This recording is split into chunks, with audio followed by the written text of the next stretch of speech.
What is up, everybody? You are checking out the Uncensored Pro Wrestling Podcast, what the world is listening to.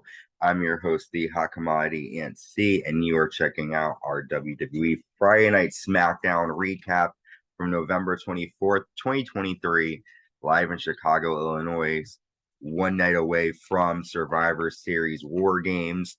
And to start the night, we have Becky Lynch, Shotzi, Bianca Belair, and Charlotte Flair coming out to the ring. Becky says, when I found I had a chance to knock out Damage Control, I, of course, said yes. Bianca Belair says, War Games is the perfect time to get our lick back.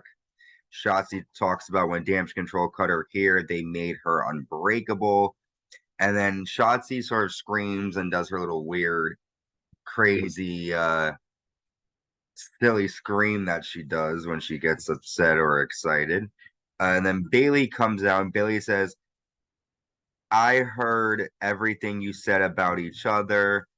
Becky, you're a last resort loser. Charlotte says, where are your team members?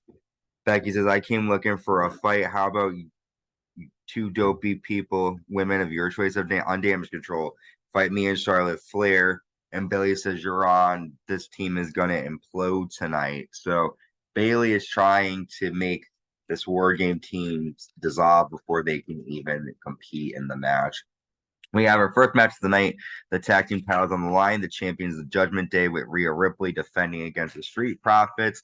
And in a back and forth match, we see Bobby Lashley watching backstage with B-Fab during the match.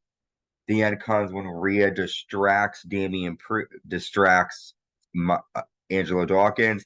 Damian Priest hits a modified tombstone, and Finn Balor hits a coup de grace to get a 3 count for the Judgment Day to retain the titles. I don't know why Bobby Lashley didn't come out with Rhea Ripley being at ringside. He should have sort of helped his team, but Judgment Day get the victory. We see Charlotte Flair and Becky Lynch arguing backstage because Charlotte went to talk to Adam Pearce and nicked all this about Becky. Becky was not happy about it, and now it looks like these two women are having an issue with each other. We get the Grayson Waller effect with Kevin Owens as a guest. Grayson Waller comes out, he introduces Kevin Owens, and Austin Theory comes out dressed as Kevin Owens, pretending to be like KO. Grayson Waller says, Kevin, welcome to the Waller effect.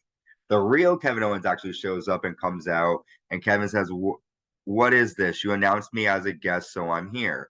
I was suspended, but that ended today. We are going to share some grilled cheese backstage. We should have been able to do that, but instead, you guys came out here and did this. Grayson Waller says, there are two of you, and there are two of us, and one of you. And LA Knight comes out, and LA Knight says, you boys stepped into it tonight. Grayson Waller said, we should punch them. And then LA and Kevin Owens says, we should punch them.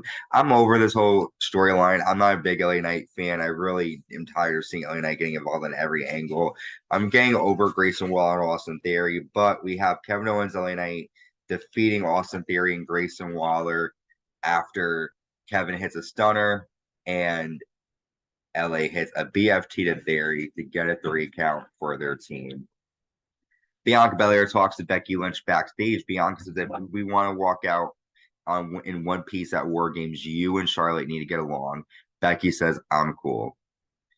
Then we have Carlito coming out. Carlito says, Buenos noches, Chicago. It's been a long time. Tomorrow night will be a singles, the first time I compete in a singles match in 13 years in the WWE pay-per-view. I keep thinking about my injured friend Rey Mysterio. Carlito starts speaking Spanish to Santos.